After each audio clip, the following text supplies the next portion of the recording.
Bike দিয়ে আমরা যারা চলাফেরা করি তাদের সবচেয়ে বড় লাভ কি জানেন? এই যে এটা হলো সবচেয়ে বড় লাভ। মাঝখান দিয়ে সুন্দর মতো টুকটুক টুকটুক করে চলে যাওয়া যায় আর সবাই দাঁড়ায় থাকে। এই জিনিসটা আমার কাছে খুব ভালো লাগে।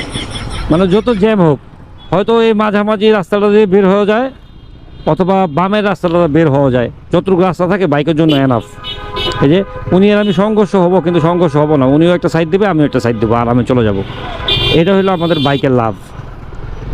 সবাই কিন্তু অলরেডি বসে আছে। এইখানে গাড়ি দুইটা বড় হয়ে গেছে যদিও। আজকে আর্মির গাড়ি যাচ্ছে কোথায়? এত আর্মির গাড়ি সব মনে হয় সাভার নবীনগর যাচ্ছে, হয়তো জয়দেবপুর যাচ্ছে, সব আর্মির গাড়িগুলো ওদিকে যাচ্ছে। কাহিনীটা বুঝলাম না।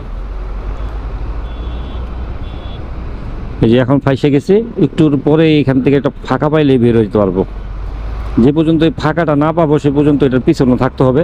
আমি চেষ্টা করবো এটার থেকে বের হওয়ার জন্য। এটার থেকে বের হয়ে গেলেই তো আমি একবারে এক চান্সে চলে যেতে পারবো।